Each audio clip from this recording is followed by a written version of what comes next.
Jack London, La peste écarlate, chapitre 1 sur l'antique voie ferrée. Le chemin, à peine tracé, suivait ce qui avait été jadis le remblai d'une voie ferrée, que depuis bien des années aucun train n'avait parcouru.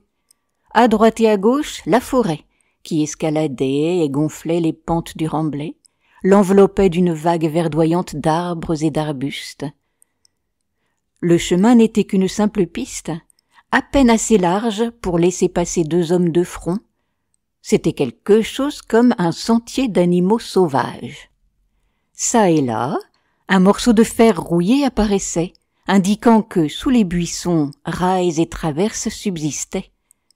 On voyait à un endroit un arbre surgir, qui en croissant avait soulevé en l'air avec lui tout un rail, qui se montrait à nu.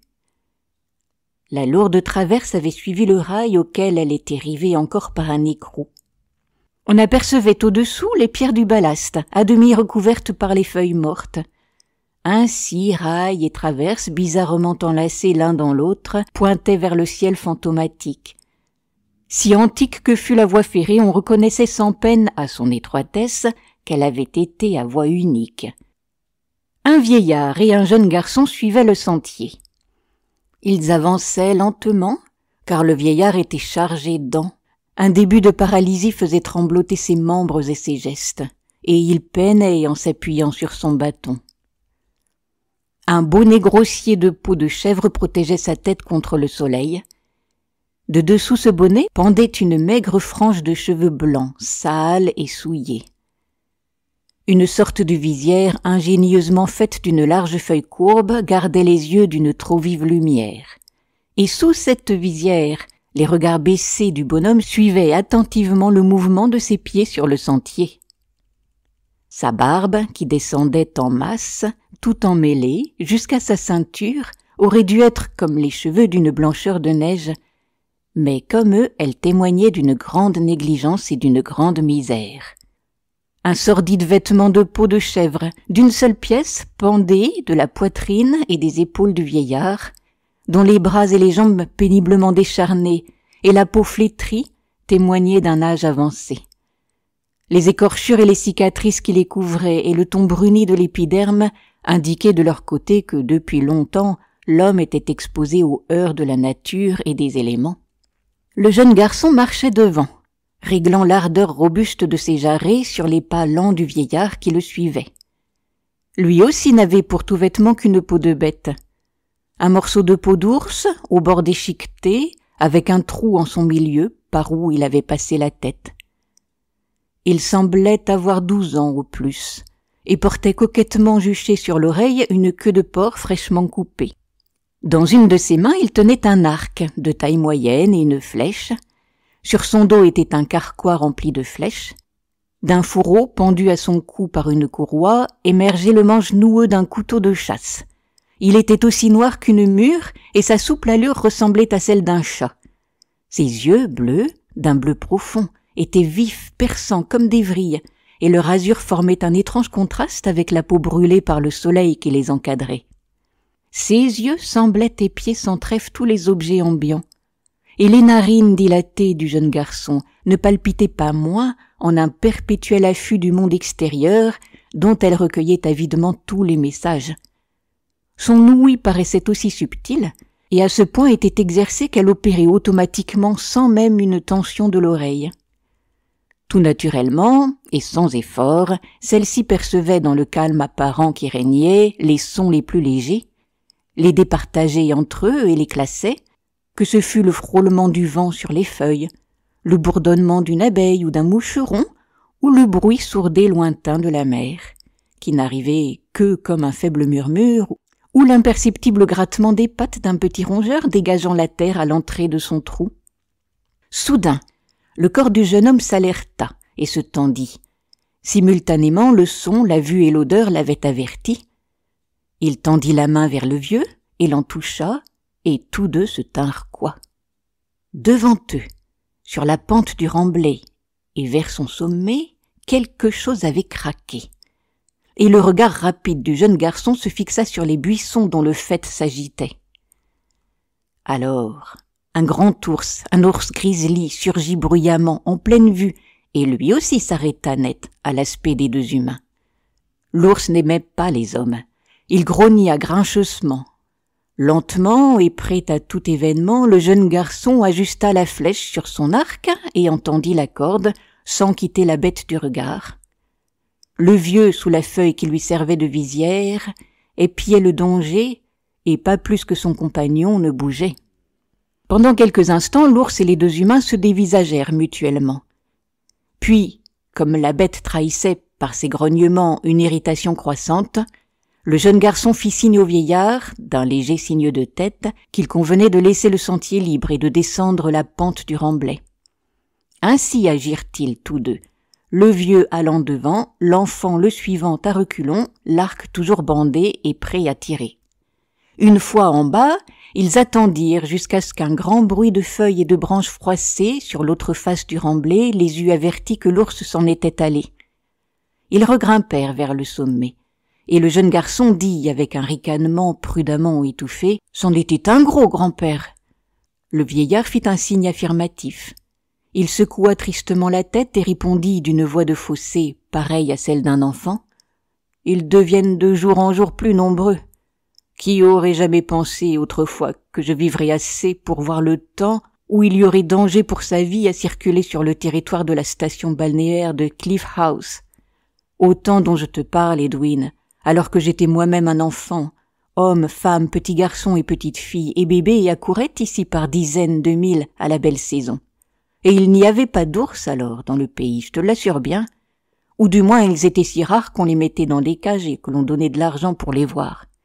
De l'argent, grand-père? Qu'est-ce cela? Avant que le vieillard eût répondu, Edwin, se frappant la tête, s'était souvenu. Il avait insinué sa main dans une sorte de poche ménagée sous la peau d'ours et en avait tiré triomphalement $1 en argent, tout bossué et terni. Les yeux du bonhomme s'illuminèrent tandis qu'il se penchait sur la pièce. « Ma vue est mauvaise, marmonna-t-il. Toi, regarde, Edwin, si tu peux déchiffrer la date qui est inscrite. » L'enfant se mit à rire et s'exclama tout hilar. « Tu es étonnant, grand-père. Toujours tu veux me faire croire que ces petits signes qui sont là-dessus veulent dire quelque chose. » Le vieux gémit profondément et amena le petit disque métallique à 2 ou 3 pouces de ses propres yeux. « 2012 » finit-il par s'exclamer. Puis il s'abandonna à un cocasse caquetage.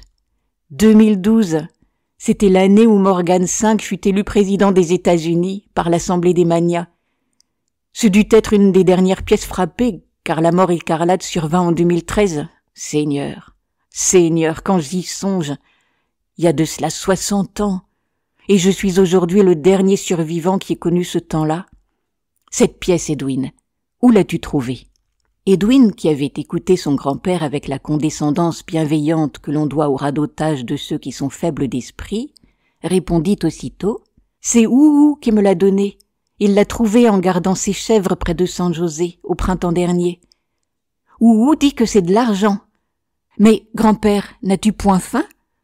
Nous remettons-nous en marche? » Le bonhomme, ayant rendu le $, à Edwin, serra plus fort le bâton dans son poing et se hâta vers le sentier, ses yeux brillants de gourmandise.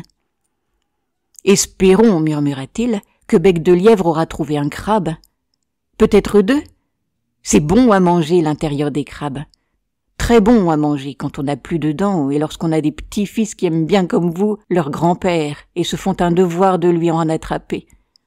Lorsque j'étais enfant... » Mais Edwin, ayant vu quelque chose, s'était arrêté, et le doigt sur ses lèvres avait fait signe à l'ancêtre qu'il se tût. Il ajusta une flèche sur la corde de son arc et s'avança, en se dissimulant dans une vieille conduite d'eau à moitié éclatée, qui avait, en crevant, fait rompre un rail. Sous la vigne vierge et les plantes rampantes qui le recouvraient, on apercevait le gros tube rouillé. Le jeune garçon arriva ainsi en face d'un lapin, assis sur son derrière, près d'un buisson, et qui le regarda, hésitant, tout tremblant. La distance était bien encore de 50 pieds, mais la flèche fila droit au but avec la vitesse de l'éclair, et le lapin transpercé poussa un cri de douleur. Puis il se traîna en couinant jusqu'au buisson pour s'y réfugier. Le jeune garçon était, comme la flèche, un éclair de peau brune et de fourrure flottante. Tandis qu'il bondissait vers le lapin, ses muscles se détendaient comme des ressorts d'acier, puissants et souples dans ses membres maigres. Il se saisit de l'animal blessé, l'acheva en lui cognant la tête contre un tronc d'arbre qui se trouvait à sa portée, puis, étant revenu vers le vieux, il le lui donna pour qu'il s'en chargeât. « C'est bon, le lapin, très bon, » marmotta l'ancêtre. « Mais en tant que friandise délicieuse au goût, je préfère le crabe. Quand j'étais enfant... » Et Edwin, impatienté de la vaine loquacité du vieux, l'interrompit. « Pourquoi, dit-il en lui coupant la parole, tant de phrases à propos de tout, qui ne signifient rien ?»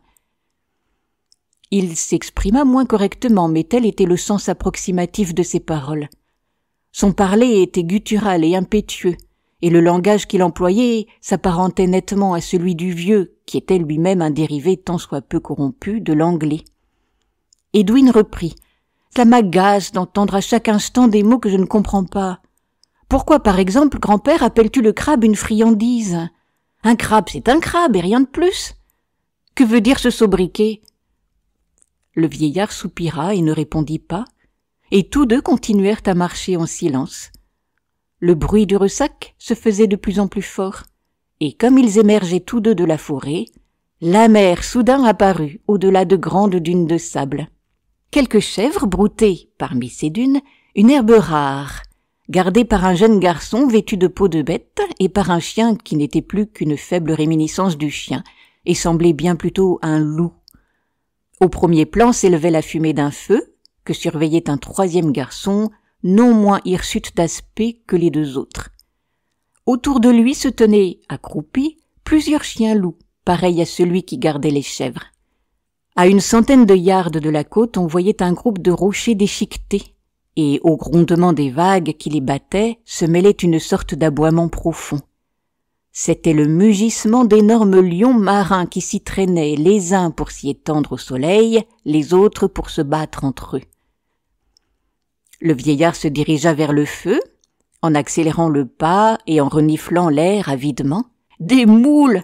s'exclama-t-il, extasié de sa petite voix chevrotante quand il fut arrivé. « Des moules ! Et qu'est-ce ceci, ou N'est-ce pas un crabe? Mon Dieu! Mes enfants, comme vous êtes bons pour votre grand-père !» Ouhou, qui semblait y être à peu près du même âge qu'Edwin, répondit avec une grimace qui voulait y être un sourire. « Mange, grand-père, tout ce que tu veux, les moules ou les crabes, il y en a 4. » L'enthousiasme paralytique du vieillard faisait peine à voir. Il s'assit sur le sable, aussi rapidement que lui permirent ses membres raides, et tira des charbons ardents une grosse moule de rocher. La chaleur avait écarté les 2 coquilles, et la chair de la moule apparaissait, de couleur saumon et cuite à point. Entre le pouce et l'index, avec une hâte fébrile, le vieillard se saisit de ce succulent morceau, et le porta vivement à sa bouche. Mais la moule était brûlante, et l'instant d'après il la recrachait violemment en poussant des hurlements de douleur. Des larmes se prirent à couler le long de ses joues. Les jeunes garçons étaient de vrais petits sauvages, et sauvage était leur cruelle gaieté. Ils éclatèrent de rire devant la déconvenue cuisante du vieillard, qu'ils trouvèrent fort divertissante.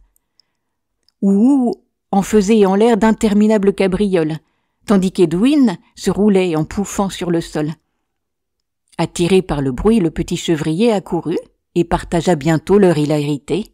« Fais-les refroidir, Edwin, fais-les refroidir !» supplia le vieillard dans sa souffrance, et sans même essuyer les larmes qui continuaient à ruisseler de ses yeux. « Fais aussi refroidir un crabe, Edwin. Tu sais comme ton grand-père aime les crabes. » Un grand grésillement s'éleva du feu, qui faisait s'ouvrir et éclater dans une vapeur humide toutes les coquilles des moules. Ces mollusques étaient, pour la plupart, de forte taille et mesuraient de 3 à 6 pouces de long. Les gamins les tirèrent hors du feu à l'aide de petits bâtons et les alignèrent sur une vieille souche de bois flotté pour qu'ils refroidissent. Le vieux gémissait. « De mon temps, on ne se moquait pas ainsi des anciens. On les respectait. » Les jeunes garçons ne prêtèrent nulle attention aux plaintes et aux récriminations de l'ancêtre. Mais le vieux, cette fois, fut plus prudent et ne se brûla point la bouche. Tous s'étaient mis à manger, en faisant de grands bruits avec leur langue et en claquant des lèvres. Le troisième gamin, qui s'appelait Bec de Lièvre et avait envie de rire encore un peu, déposa sournoisement une pincée de sable sur une des moules, qu'il tendit ensuite au vieillard. Celui-ci, l'ayant porté à sa bouche, le sable écorcha ses gencives et ses muqueuses, et il en fit une horrible grimace. Le rire alors reprit, tumultueux. Le vieux ne se rendait pas compte que c'était un mauvais tour qu'on lui avait joué. Il bredouillait lamentablement et crachait à force jusqu'à ce qu'Edwin, pris de pitié, lui tendit une gourde d'eau fraîche dont il se rinça la bouche. « Voyons, Wougou, où sont les crabes ?» demanda Edwin. « Grand-père aujourd'hui est en appétit. » En entendant parler de crabes, les yeux du vieux s'éclairèrent de gourmandise, et Wougou lui entendit un qui était fort gros. La carapace était au complet avec toutes ses pattes, mais elle était vide. De ses mains tremblantes, avec de petits cris d'impatience, le vieillard brisa une des pattes et n'y trouva rien que du néant. Il gémit. « Un crabe, ouh, donne-moi un vrai crabe !» Ouh répondit. « On s'est moqué de toi, grand-père. Y a pas de crabe. J'en ai pas trouvé un seul. » Le désappointement se peignit sur le visage ridé de l'ancêtre, et il se reprit à pleurer abondamment, tandis que les gamins ne se tenaient pas de joie. Subrepticement, Ouhou remplaça la carcasse vide que le vieux avait déposée par terre devant lui par un crabe plein dont il avait fait craquer pattes et carapaces et dont la chair blanche émettait un délicieux fumet. Les narines du vieillard en furent divinement chatouillées et il abaissa son regard tout étonné. Sa maussade humeur se mua instantanément en gaieté. Il renifla, puis avec un ronron de béatitude, il commença à manger. Et tout en mâchant des gencives, il marmottait un mot qui n'avait aucun sens pour ses auditeurs. « Mayonnaise, mayonnaise !» Il fit claquer sa langue et continua. « De la mayonnaise, voilà qui serait bon. Et dire que voici plus de 60 ans qu'on en a vu. Des générations en grandissant connaître son merveilleux parfum. Dans tous les restaurants autrefois, on en servait avec le crabe. » Quand il fut rassasié, le vieux soupira, s'essuya les mains sur ses cuisses nues, et son regard se perdit sur la mer.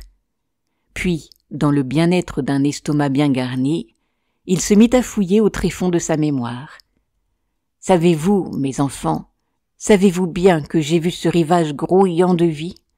Hommes, femmes et enfants s'y pressaient tous les dimanches, et il n'y avait pas d'ours pour les dévorer, mais là-haut, sur la falaise, un magnifique restaurant où l'on pouvait trouver tout ce qu'on désirait manger. 4 millions d'hommes vivaient alors à San Francisco. Et maintenant, dans toute cette contrée, il n'en reste pas 40 au total. La mer aussi était pleine de bateaux qui passaient et repassaient la Porte d'Or. Et il y avait dans l'air quantité de dirigeables et d'avions. Ils pouvaient franchir une distance de 200 000 à l'heure.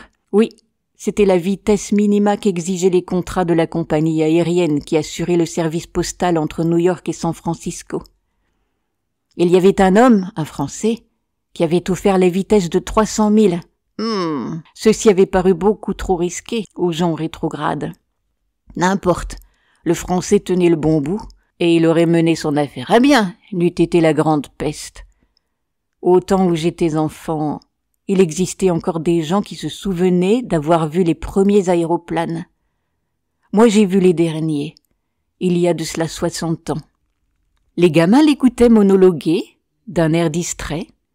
Ils ne comprenaient pas les 3/4 des choses dont il parlait, et ils étaient las de l'entendre ainsi rabâcher. D'autant qu'au cours de ses rêveries à haute voix, il employait un anglais plus pur, qui n'avait qu'un lointain rapport avec le jargon grossier dont il se servait et dont il usait vis-à-vis d'eux. Il continua. Les crabes, par contre, en ce temps-là, étaient plus rares, car on les pêchait partout, et c'était un mets très apprécié. La pêche en était autorisée 1 mois seulement chaque année. Aujourd'hui, on peut les capturer d'un bout de l'an à l'autre bout. Cela, jadis, aurait paru merveilleux. À ce moment, une vive agitation qui se produisit parmi les chèvres, paissant sur les dunes, fit se lever les 3 jeunes garçons. Les chiens, accroupis autour du feu, coururent rejoindre leurs camarades qui étaient restés à côté des chèvres et qui grognaient furieusement. Tout le troupeau rappliqua vers les protecteurs humains.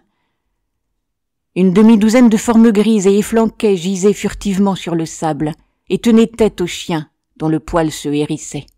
Edwin lança vers elle une flèche qui manqua son but. Mais Bec de Lièvre, armé d'une fronde toute semblable à celle qui dut servir à David dans la lutte contre Goliath, fit tourbillonner une pierre dont le vol rapide siffla à travers l'air. La pierre tomba en plein parmi les loups, qui en disparurent vers les noires profondeurs de la forêt d'eucalyptus. Leur fuite fit rire les trois gamins.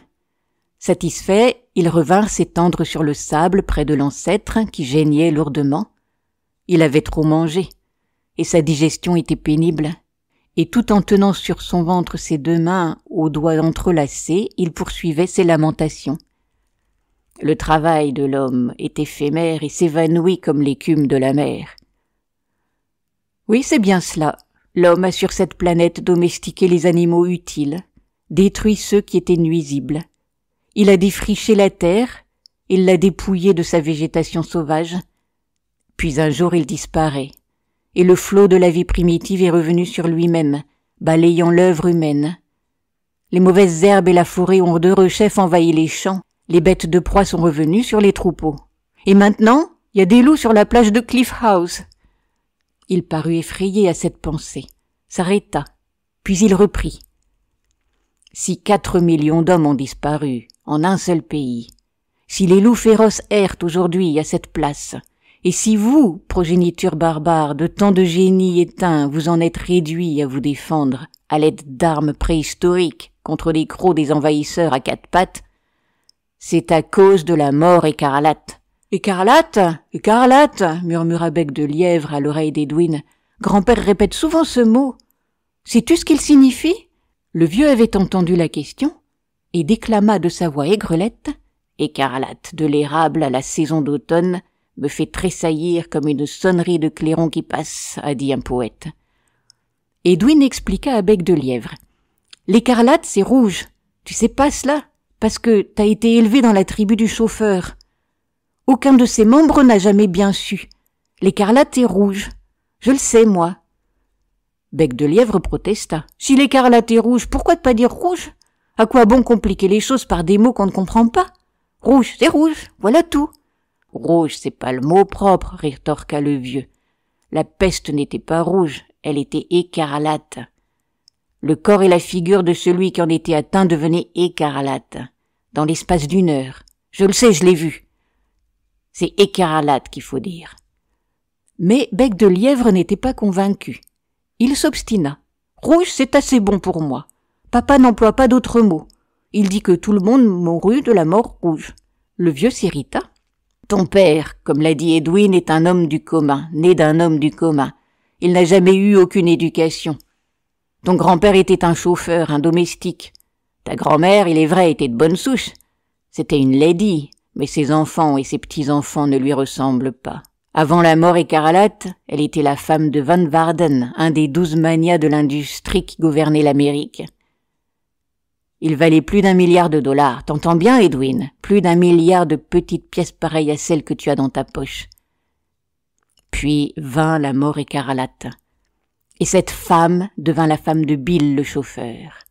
Et il avait l'habitude de la battre. Je l'ai vue de mes propres yeux. Voilà, Bec de Lièvre, qui fut ta grand-mère. Ouhou, pendant cette discussion paresseusement allongée sur le sable, s'amusait à y creuser du pied une tranchée. Tout à coup, il poussa un cri. Son orteil était heurté à un corps dur auquel il s'était écorché. Il se redressa et se mit à examiner le trou qu'il avait creusé. Les 2 autres garçons se joignirent à lui et rapidement tous 3 continuèrent à fouiller, enlevant le sable avec leurs mains. 3 squelettes apparurent. 2 étaient des squelettes d'adultes et le 3e avait appartenu à un adolescent. L'ancêtre vint sur ses genoux jusqu'au trou, au-dessus duquel il se pencha. Ce sont, annonça-t-il, des victimes de la peste écarlate. Voilà comme on mourait, n'importe où. Ceci fut sans doute une famille qui fuyait la contagion, et qui est tombée ici sur la grève de Cliff House. Mais que fais-tu là, Edwin? Edwin, avec la pointe de son couteau de chasse, avait commencé à faire sauter les dents de la mâchoire d'un des squelettes. « Seigneur, que fais-tu là » répéta le vieux tout effrayé. C'est pour en fabriquer un collier, répondit le gamin. Les 2 autres garçons imitèrent Edwin, grattant ou cognant de la pointe ou du dos de leur couteau. Le vieux gémissait. « Vous êtes des sauvages, de vrais sauvages. La mode vient déjà de porter des parures de dents humaines. La prochaine génération se percera le nez et les oreilles et se parera d'os d'animaux et de coquillages. Aucun doute là-dessus. La race humaine est condamnée à s'enfoncer de plus en plus dans la nuit primitive avant de reprendre un jour sa réascension sanglante vers la civilisation. Le sol, aujourd'hui, est trop vaste pour les quelques hommes qui y survivent. Mais ces hommes croîtront et multiplieront, et dans quelques générations, ils trouveront la terre trop étroite et commenceront à s'entretuer. Cela, c'est fatal. Alors ils porteront à la taille les scalps de leurs ennemis, comme toi, Edwin, qui est le plus gentil de mes petits-enfants. Tu commences déjà à porter sur l'oreille cette horrible queue de cochon. Crois-moi, mon petit, jette-la au loin. Quelle tapette! Grogna Bec de Lièvre. L'extraction des dents des 3 squelettes était terminée, et les 3 jeunes garçons se mirent en devoir de se les partager équitablement. Ils étaient vifs et brusques, et dans leurs gestes, et dans leurs paroles, et la discussion fut chaude. Ils s'exprimaient par monosyllabes, en phrases courtes et hachées. Puis, satisfaits de leur trouvaille, ils s'assirent en rond autour de l'ancêtre, et tout en jouant avec les petits bouts d'ivoire, Bec de Lièvre demanda « Veux-tu, vieux, nous parler un peu de la mort rouge ?»« De la mort écarlate » rectifia Edwin. Si vous voulez en savoir plus sur la mort écarlate, rendez-vous pour la suite au prochain numéro. Vous pouvez retrouver Histoire et Poésie sur ma chaîne Entendre lire.